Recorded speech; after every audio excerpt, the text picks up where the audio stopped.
Your Excellencies, distinguished friends, fellow citizens, I have always observed this day with two emotions held in tension: deep gratitude to our forefathers and a restless question for ourselves. Have we been faithful stewards of the freedom they won? And have we truly advanced the nation they left in our hands? I shall return to these questions later. But first, today we gather not just to mark a date on the calendar, but to honor a legacy written in sacrifice, courage, and unbreakable resolve. A legacy forged by men and women who stared imperial power in the face and declared with unshakable conviction that Kenya would be free. Their struggle planted our republic on the firm foundation of liberty, unity, and democracy. They gave us more than a flag. They gave us a future. 62 years ago, the brave architects of our nation placed in our hands the priceless gift of political independence. On this very day, 62 years ago, our forefathers lowered the Union Jack and raised the flag of our nation. But that victory was not given easily. It was bought at an immense cost. The road to our nationhood was carved by the unbreakable spirit of our freedom fighters, men and women who refused to bow to the humiliation of colonial rule. From villages to towns, from farms to factories, to classrooms and marketplaces, Kenyans from all walks of life rose as one, declaring that our humanity would not be diminished, delayed, or denied. And when brute force was unleashed against them, their determination outlasted it. Thousands paid the ultimate price. Many more were detained. Whole communities were uprooted. Punishment, pain, exile, and prison became the tools of repression. But what no empire could crush was their determination, resolve, and the unity of purpose. Across ethnicities, across regions, across class and creed, they became a force history itself could neither silence nor stop. Their sacrifice opened the path to self-rule. Their courage delivered the independence we celebrate today. And it is upon their shoulders that our republic stands strong. The architects of our nation overcame the trials of their time. While our challenges are different, their lesson is eternal. They rose to the dictates of their moment. It was not easy, but it was necessary. And because they did it, we are here today. So, today, fellow citizens, history turns its gaze upon us and asks, faced with the challenges of our time, have we stepped up as they did? When he took the oath of office, Mzee Jomo Kenyatta warned us that independence would mean nothing if it did not improve the daily lives of ordinary citizens. Tom Mboya reminded the nation that the greatest struggle, and indeed the hardest struggle, was not political independence alone, but development itself, the economic empowerment of our people, and the unlocking of their full potential. They stood and they understood that freedom was only the beginning, that the deeper battle would be against poverty that chains potential, against disease that steals opportunity, and against ignorance that dims human possibility. And so today, we are gathered to mark Jamhuri Day. We do more than remember history. We honor the architects of our nation for giving us the first great watershed period in our nation building, political independence. Just as the first generation rejected colonial domination and set out to confront the new enemies of poverty, disease, and ignorance in all their forms, they discovered that independence did not amount to freedom in its full and fullest sense. Along independent Kenya's history, power became centralized, dissent was silenced, competition was crushed, fear replaced hope. Once again, however, Kenyans rose, and from their struggle emerged the agitation for democracy, human rights, and the rule of law. In the darkest days when it was dangerous to speak, brave Kenyans spoke. When it was illegal to organize, courageous Kenyans organized. Students, clergy, lawyers, journalists, workers, and politicians stood firm against detention, against torture, against exile, and even death, so that Kenya could break and breathe again.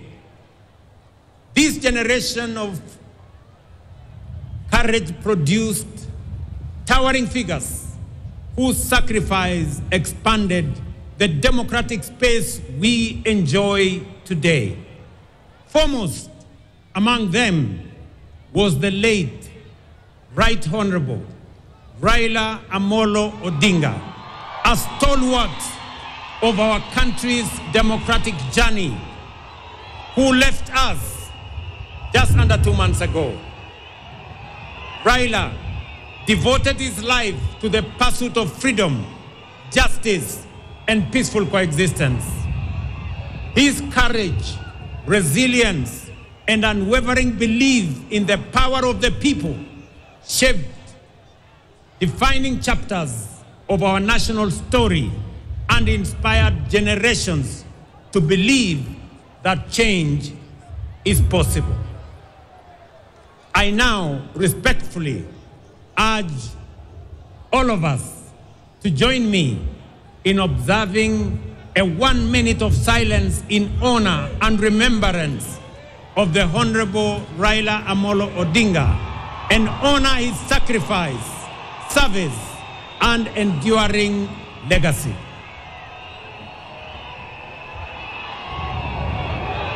Tafadhali nawaomba tusimame kwa dakika moja kwa heshima ya kiongozi wetu Raila Amolo Odinga.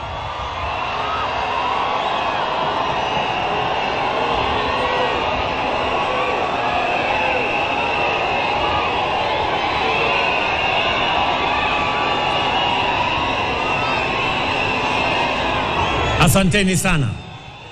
Asanteni sana. May his spirit continue to guide our nation forward.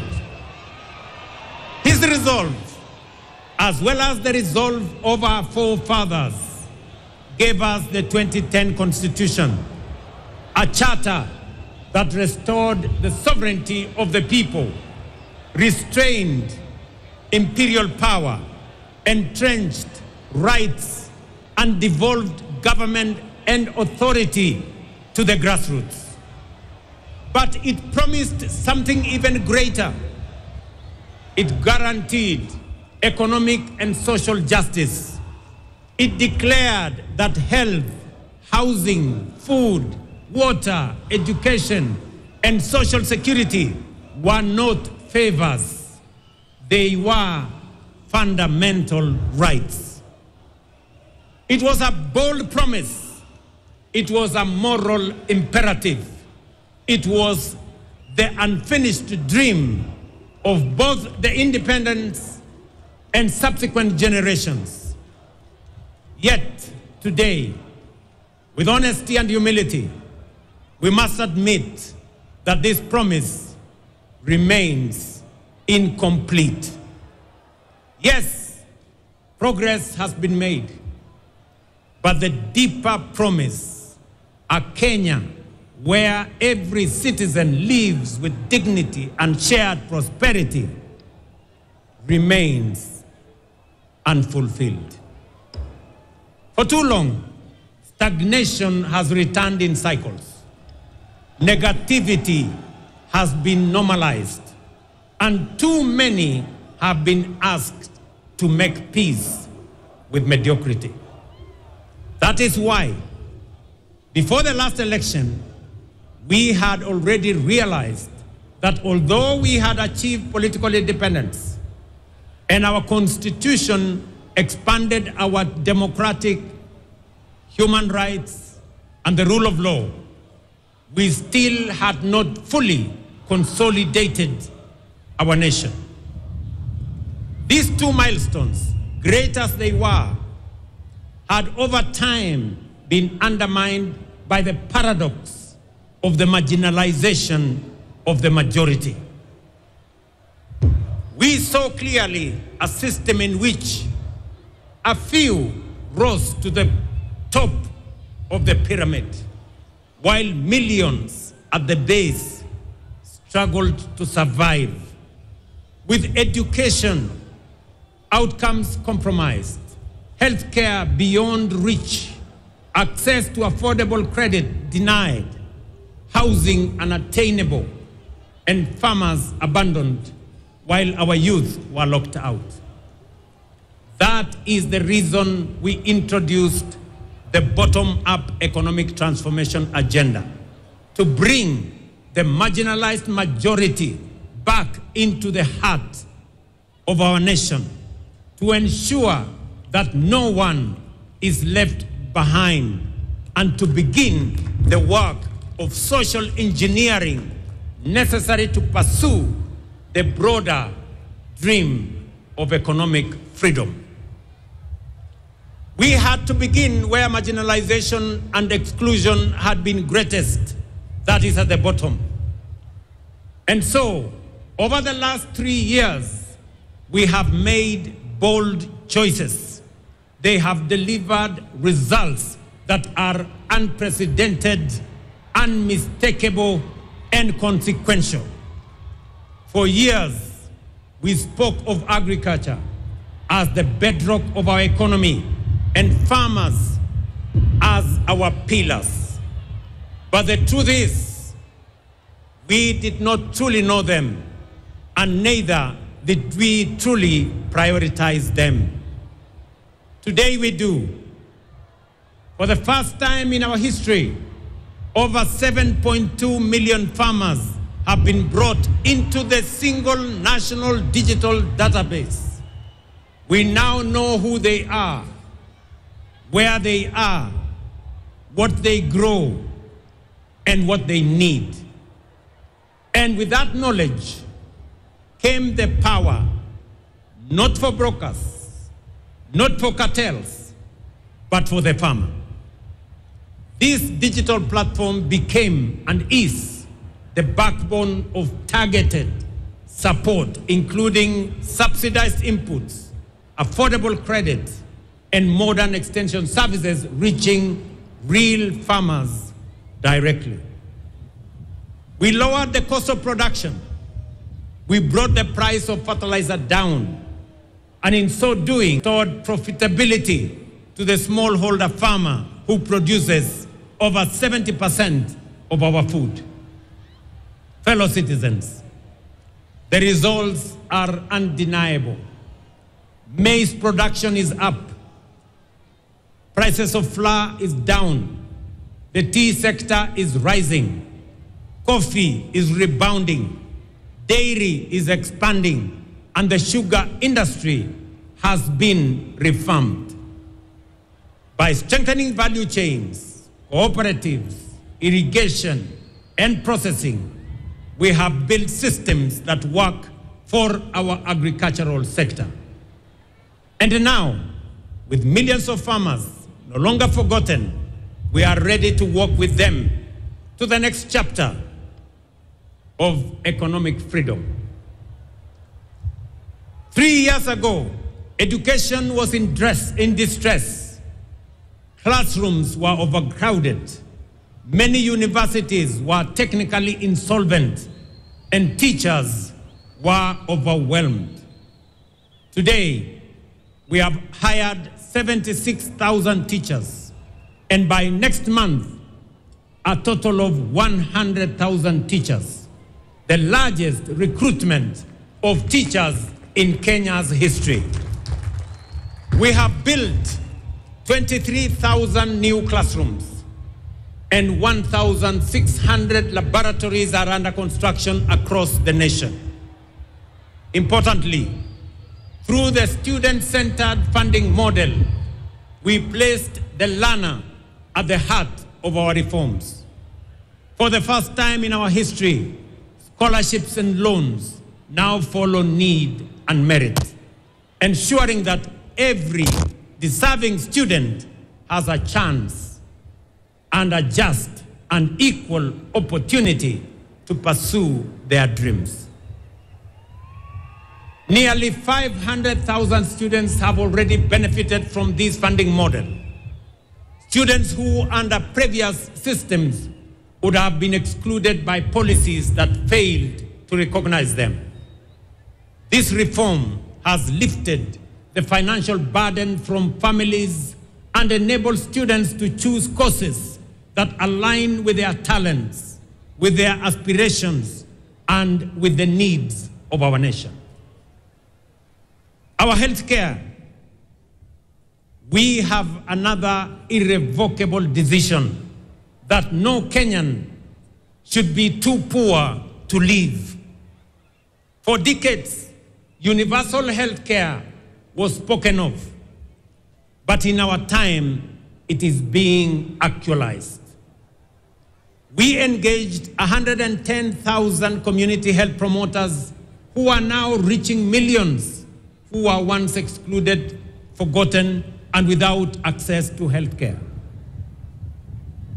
CHPs have already visited over 9 million households, screening millions of Kenyans for various ailments, including diabetes and hypertension. At the same time, we built a unified health information system that now gives us full visibility of our health facilities, patients, their progress, enabling us to track healthcare delivery in real time. Today, over 28 million Kenyans are registered under the Social Health Authority, up from 8 million under the old system. That means 19 million Kenyans who were once forgotten are now in the healthcare equation. Among them are 2.3 million vulnerable Kenyans, orphans, widows, and the elderly, whose healthcare is now fully paid by the government of Kenya. Healthcare was never meant to be a privilege. It is a constitutional right. And with the realization of this right, we are ready to walk with all Kenyans into the next chapter of economic freedom. For the millions of Kenyans without employment, we moved beyond diagnosing the job crisis to deliberately creating opportunities through the bottom-up economic transformation agenda. For decades, housing, while being a constitutional right, was promised but never delivered. Housing is not just about shelter. It is collateral. It is graded worthiness. It is stability. And it is the first step out of poverty. In just 3 years, through our housing program, over 240,000 affordable homes, hostels for 180,000 students, 30,000 institutional housing for our military, police, and prison officers, and over 400 new markets for our traders are under construction across all our 47 counties. This, ladies and gentlemen, is the largest public infrastructure transformation ever undertaken, not just in Kenya, but also in our region. So far, standing at an investment of 650 billion. Through this program, more than 480,000 Kenyans have secured jobs and enterprise opportunities across 300 active sites, from artisans to technicians to engineers and architects, shaping a new skyline in Kenya. We have ring-fenced billions of shillings for the Juakali sector, fully integrating their long-neglected engine of craftsmanship into the national construction value chain. Today, Juakali artisans supply doors, windows, fittings, furniture, and fabricated material to projects in our affordable housing program across Kenya. In the digital and creative economy, we have trained 2 million Kenyans in digital skills, and nearly 300,000 are already earning income. Through the Kazi Maju program, nearly 500,000 Kenyans have secured well-paying job opportunities abroad in the last 3 years. We have also launched the Kenya shillings 20 billion Nyota program to support 820,000 young people with training, with mentorship, certification, and business capital. The first phase is complete, with 12,500 beneficiaries already receiving their first business support, and the national program is now being rolled out across the country. Together, these actions reflect one clear national purpose: to open doors of opportunity for our youth, equip them to succeed, and empower Kenya's greatest strength, our young people, to lead us towards prosperity and economic sovereignty. As more students live in decent accommodation, as more traders conduct their business in dignified settings, and as more public servants get access to housing, we are fulfilling our constitutional mandate. And with that foundation secured, we are ready to walk with all our people into the next chapter of economic freedom. Ladies and gentlemen, through the bottom-up economic transformation plan, we have consolidated the gains of political independence and the democratic freedoms won. Through deliberate social engineering, we have built systems that ensure no Kenyan is left behind. And having ensured that we are carrying everybody along, we now have both the opportunity and the firm foundation to charge forward into the next chapter of our national journey, Kenya's economic freedom. With the measures we have put in place to restore dignity, inclusion, and opportunity, we must now press on. It is time to step up from the bottom up, charging forward full steam to economic freedom and take Kenya to a first world economy. Before we accelerated this ambitious agenda, we took the difficult but necessary steps to stabilize our economy and restore fiscal discipline. Inflation has fallen from 9.6% in 2022 to 4.5% last month. The shilling has stabilized at about 129 shillings to the dollar for nearly 2 years. Our foreign exchange reserves now exceed $12 billion, the highest in independent Kenya.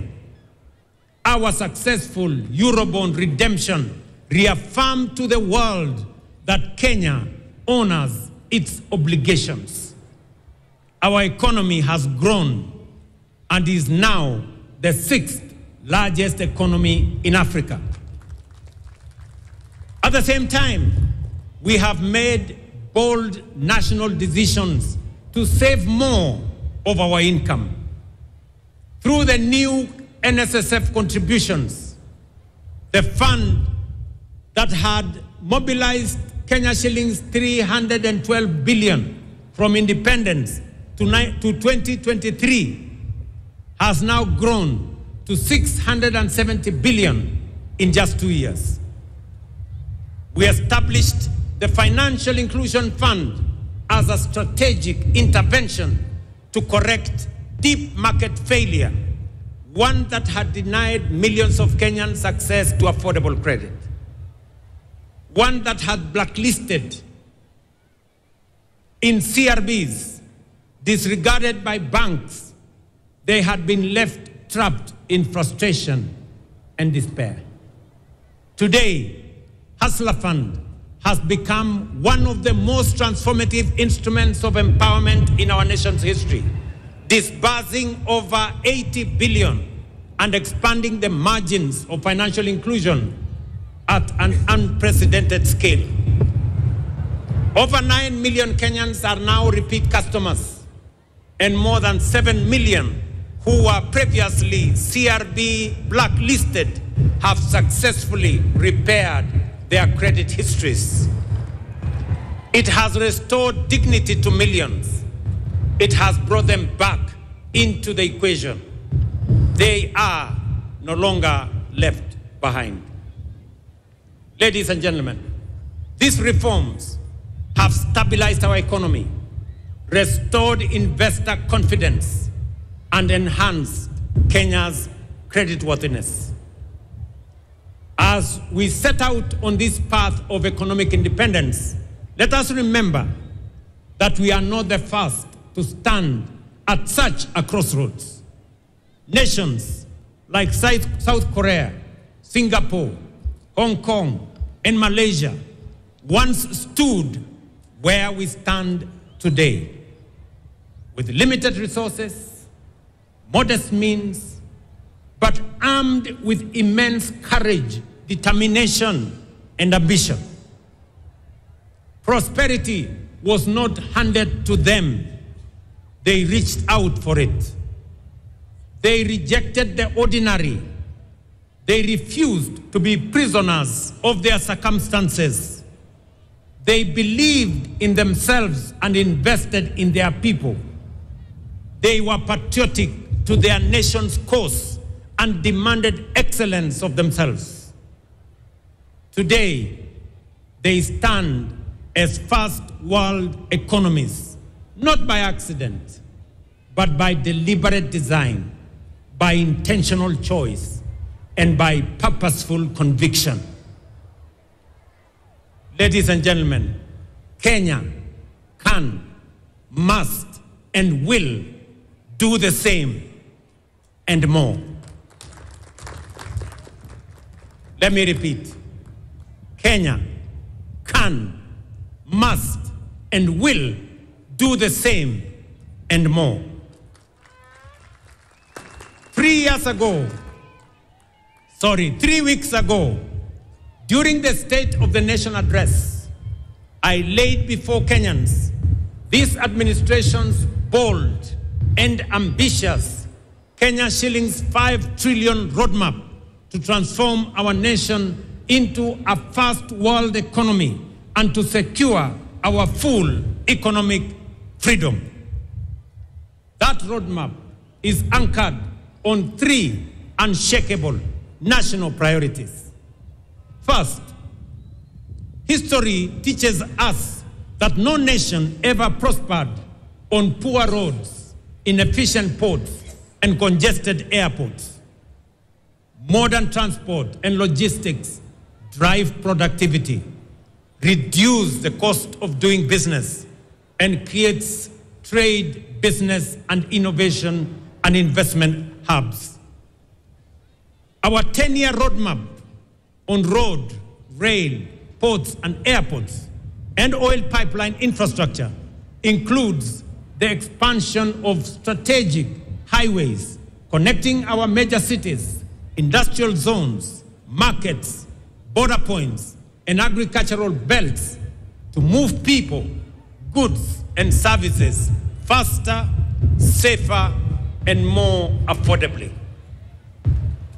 We have mapped out 2,500 kilometers of highway for dualing and 28,000 kilometers of road across the Republic for tarmacking. With this, we are stitching our country together, linking towns to cities, farms to factories, and Kenya to the wider region. Last week, fellow citizens, we moved from promise to action when we officially launched the construction of the Nairobi-Nakuru-Mau Summit Road and the Nairobi-Mai-Mahiu-Naivasha Road, an investment of over 180 billion in a modern 223-kilometer multi-lane dual carriageway delivered through a public-private partnership model. In February 2026, just in 3 months from now, we will begin extending the standard gauge railway from Naivasha to Kisumu and Malaba. And later in the year, extend the oil pipeline from Eldoret to Uganda, opening a new transport corridor with our neighbors and with the continent. At the same time, we will modernize Jomo Kenyatta International Airport and several other airports to enhance connectivity and ease the movement of people, goods, and services. The Port of Mombasa and Lamu are also on course for modernization and commercialization, undertaken through innovative private-public partnerships that include long-term concessioneering. Charging forward, our infrastructure expansion will provide the foundational support for a strong and resilient economy that will drive transformative development for all of us. Number 2, fellow citizens, we must decisively shift our economy from dependence on imports to becoming a net exporter of agricultural products, manufactured goods, and value-added commodities. Kenya today spends nearly 500 billion shillings every year importing agricultural products. While we have reduced imports of maize, sugar, edible oil, rice, our progress is still constrained by the limitations of rain-fed agriculture. We can no longer leave the country's food security to the uncertainties of rainfall, especially in the context of climate change. To feed our people and produce surplus for export, large-scale modern irrigation is the only viable pathway forward. We have mapped out 50 mega dams, 200 mini dams, and over 1,000 macro dams across all our 47 counties, especially in our arid and semi-arid areas, which have expansive, fertile, and arable land currently not under production because of lack of water. With this plan, an additional 2.5 million acres of land will be brought under agricultural productivity through extensive water harvesting, water storage, and advanced irrigation technologies.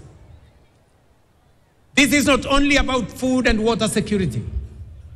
It is a nation-shaping investment. It will drive our transition into a net exporting economy.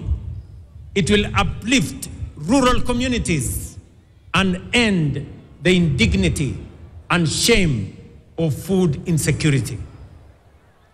And it will anchor sustainable development for generations ahead. Charging forward, investing in modern irrigation will supply adequate quantity, good quality, and reliable raw materials required to power agro-industrialization. Through our special economic zones, export processing zones, and county aggregation and industrial parks, and our strategic market infrastructure across Kenya, these raw agricultural materials will be transformed into high-value products for domestic, regional, and global markets. Third, fellow citizens, energy is the lifeblood of any modern economy. Although Kenya's installed capacity stands at 3,300 megawatts, the intermittency of solar and wind leaves us with a firm capacity of only 2,300 megawatts, which is far below the demands of the Kenya we are building. To power our domestic consumption, agro-processing, and value addition industries, e-mobility, digital expansion, and a future driven by data centers, artificial intelligence, and modern technologies, we must scale up energy generation exponentially. Kenya possesses extensive and largely untapped renewable resources, including geothermal, solar, hydro, wind, and nuclear, ready for development and for generation. Charging forward to modernize our economy, accelerate our development, and compete globally, we must and will generate at least 10,000 megawatts of new energy over the next 7 years.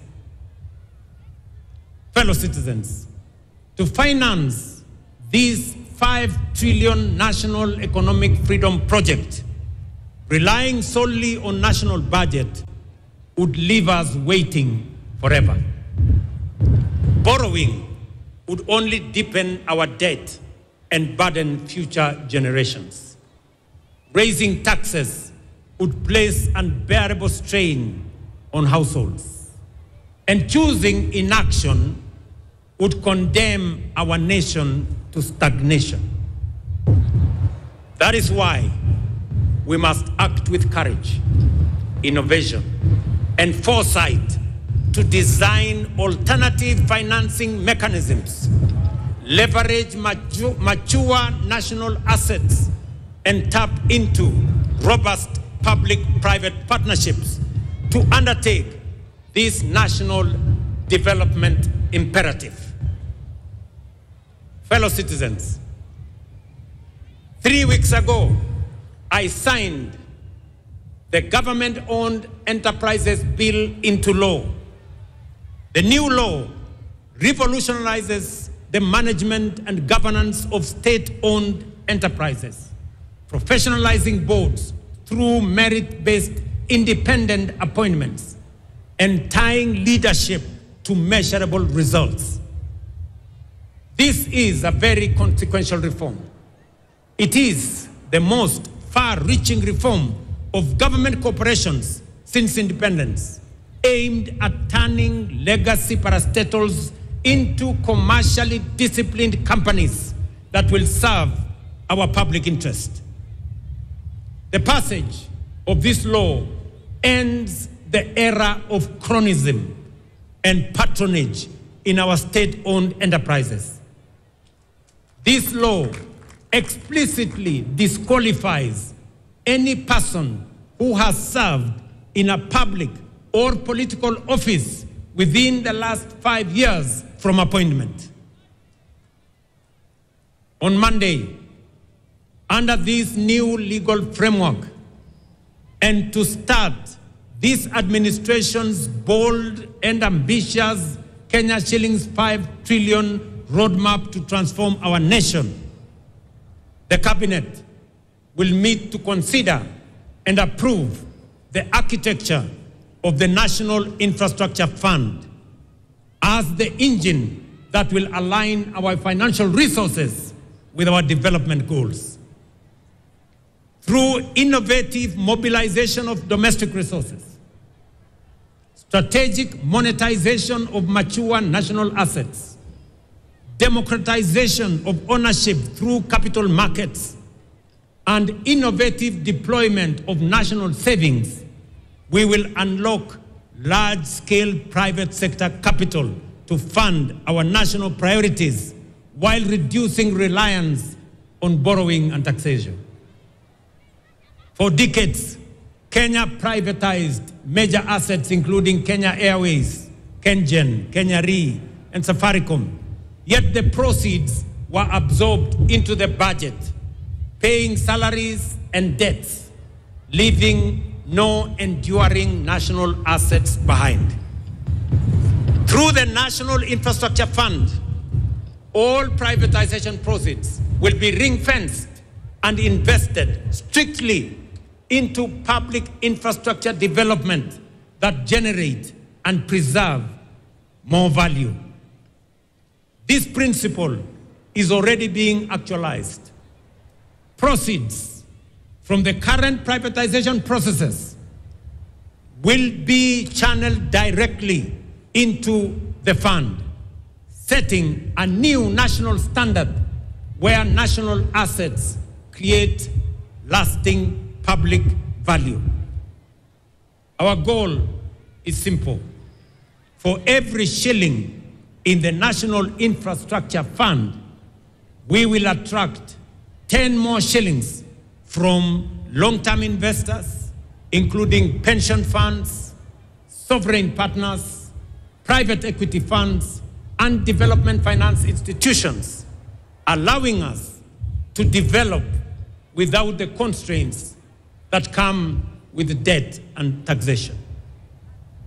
The National Infrastructure Fund will not just be a financing instrument, it will be a generational strategy to mobilize capital, accelerate delivery, preserve value, and secure Kenya's long-term competitiveness.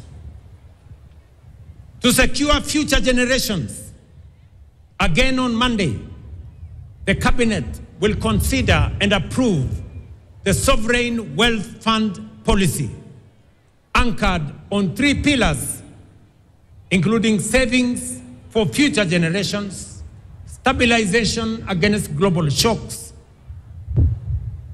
and strategic national investments. Natural resource royalties, dividends from public investments, and a percentage of privatization proceeds will capitalize this fund. This fund will impose on us the obligation of intergenerational equity, bringing to life Article 201C of the Constitution, which demands that the burdens and benefits of the use of resources and public borrowing shall be shared equitably between the present and future without shortchanging future generations. With these two instruments, the National Infrastructure Fund and the Sovereign Wealth Fund, we shall begin the journey to the transformation that will lead us from the bottom up, charging forward full steam to economic freedom and taking Kenya to a first world economy. And I have said it is beginning next Monday.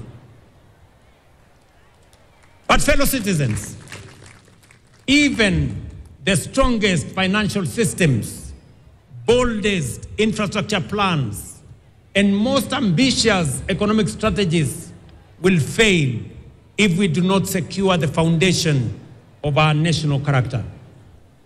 The realization of our economic freedom project will rest on three critical enablers: strategic human capital development, robust peace, stability, and security architecture, and unwavering integrity and fidelity to the national interest. To bolster human capital development, we have made bold investments in education, skills development, science, and innovation. We have raised the education budget from 490 billion in 2021 to 700 billion this financial year, and expanded science, technology, engineering, mathematics education. But to power our first world strategic human capital requirements, we must and will raise the National Research Fund from the current 0.8% to the requisite 2% of GDP. This is not, ladies and gentlemen, spending or social spending. It is nation building. The second enabler underpinning this national project is peace, stability, and security. For no nation can prosper in an atmosphere of disruption, violence, and criminality that leads to economic sabotage, destruction of property, and loss of lives. Stability is not an option. It is an enabler of everything we seek to build. Serious investors will not commit their investments in a country. Only serious investors will only commit their investments in a country that is peaceful, that is stable, and that is secure. For Kenya to attract sustained investment, for businesses to thrive, for jobs to expand, and for families to live without fear, we must secure our nation firmly, fairly, and without hesitation. Finally, the collective interests of all citizens, which form the national interest of Kenya, must be at the center of every action and engagement. Patriotism is putting the interests of the nation before tribe, clan, or self. Integrity in its highest form is patriotism in action. It is believing in our country. It is refusing to betray Kenya. And yet, let us speak honestly, our nation faces a serious integrity deficit. It begins early in our homes, in our schools, where seemingly harmless dishonesty later matures into grand corruption.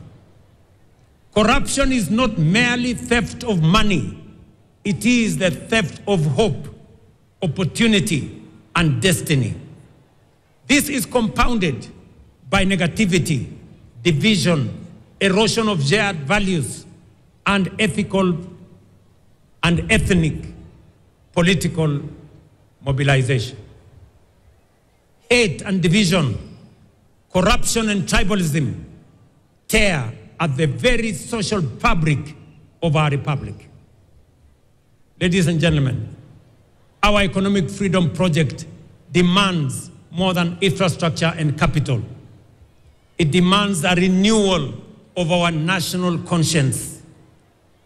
We must build a strong value system. We must defend our national unity. We must raise our children in honesty, responsibility, and love for country. These three enablers, strategic human capital, peace, stability, and security, and national interest and integrity, are not optional ideals. They are the living foundation upon which our economic independence must stand. Without them, our ambition would remain promises. With them, our national priorities become achievable. Our investments become productive. And our vision of a prosperous, sovereign Kenya becomes not only possible, but inevitable. Fellow citizens, our founding fathers defeated colonial domination. The generation after broke the chains of dictatorship. The onus is on our generation, and particularly this administration, to achieve economic freedom. A freedom where effort is rewarded, where opportunity is shared, where dignity is guaranteed, where every citizen matters, and where no Kenyan is left behind. Let it be said of our generation that when Kenya stood at the edge of possibility, we chose courage over comfort, action over excuse, unity over division, and excellence over mediocrity. With resolute belief, today and every Jamhuri hereafter, we should find us true stewards of the freedom entrusted to us, that we shall honor our forefathers not only by remembering their sacrifice, but by fulfilling our duty and the assignment of our generation to secure for Kenya the full promise of economic freedom. It is time to step up from the bottom up, charging forward full steam to economic freedom and taking Kenya to a first world economy.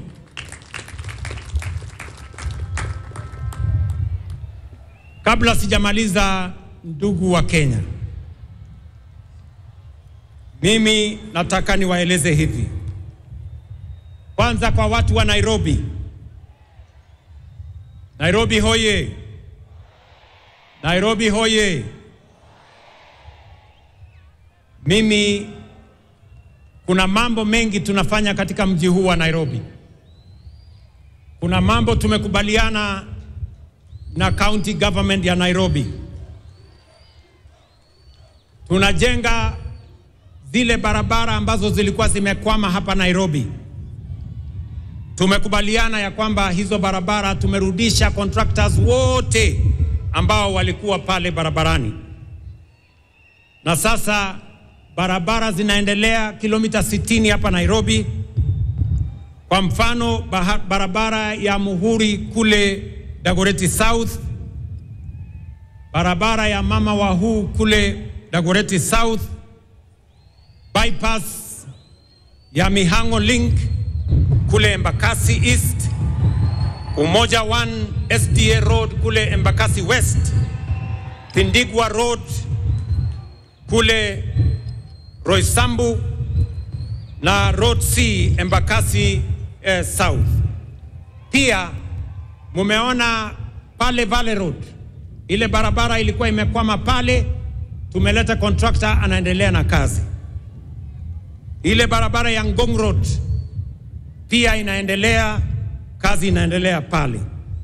Barabara ya Haile Selassie vile vile inaendelea. Na ningependa kutangaza ya kwamba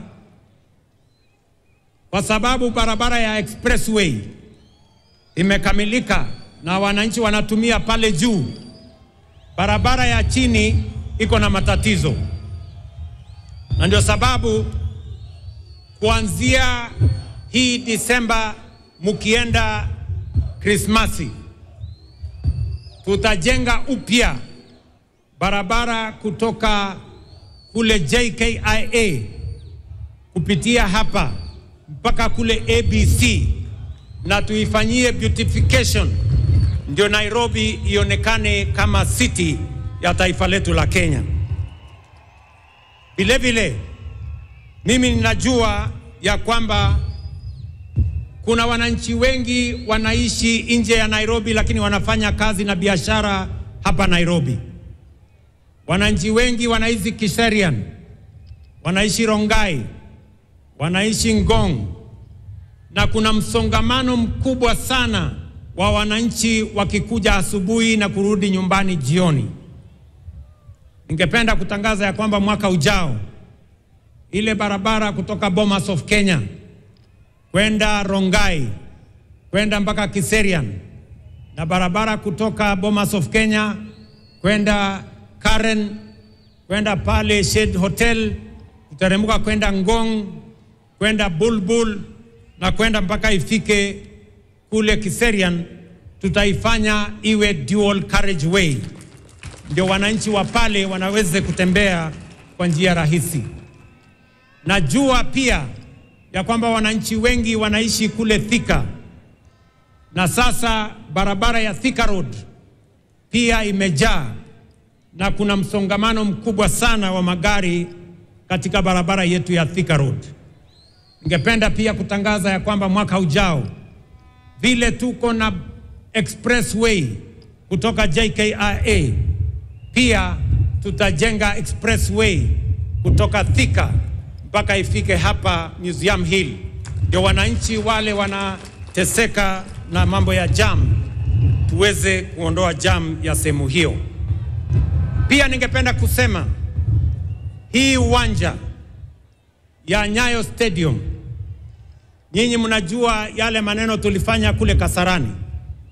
Tuliweka paa ama uvuli ili wananchi wanapokuwa hapa wasipigwe na jua. Mimi nataka niwatangazie ya kwamba kuanzia Januari hii Nyayo Stadium vile vile tutaweka canopy. Hii ni mara ya mwisho wananchi kuwa hapa wakipigwa na jua. Tukisonga mbele, hii kiwanja pia itakuwa na kivuli. Vile vile tunakamilisha ile kiwanja ya Talanta pale Jamhuri. Mnajua kazi kubwa ambayo imefanyika pale, kweli ama si kweli? Na nimesikia yale gavana wa Nairobi amesema ya kwamba ile uwanja wa Talanta ipatiwe jina gani? Ati mumesema ipatiwe jina gani? Mumesema ipatiwe jina la Raila Amolo Odinga International Stadium. Nimewasikiza na tukikamilisha tutafanya hivyo.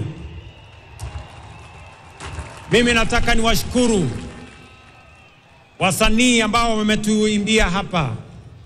Asanteni sana kwa kazi yenu. Kolabo ya Iani, Femi One na Trio Mio wametuambia tunaweza. Tunaweza hatuwezi? Tunaweza hatuwezi? Tunaweza sio? Guardian Angel pia ametueleza kwamba wananchi wote na viongozi wote tuungane pamoja tujenge taifa letu la Kenya.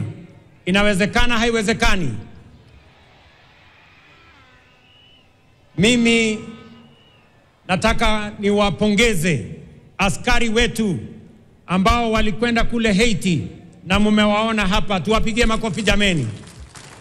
wamerudi nyumbani na heshima kubwa sana kwa taifa letu la Kenya. And I want to thank them profoundly for their courage, professionalism, and selfless love service to our nation and to the world, and for flying our flag high with honor and dignity. Mimi nachukua nafasi hii kuwatakia Krismasi njema yenye baraka na mwaka mpya wa 2026 wenye mafanikio makubwa sana. Asanteni na watakia heri. Mungu awabariki. Thank you very much and God bless you. Asanteni kwa heshima. Naomba sote tusimame kwa wimbo wa taifa. Let's all be upstanding for the national anthem kindly.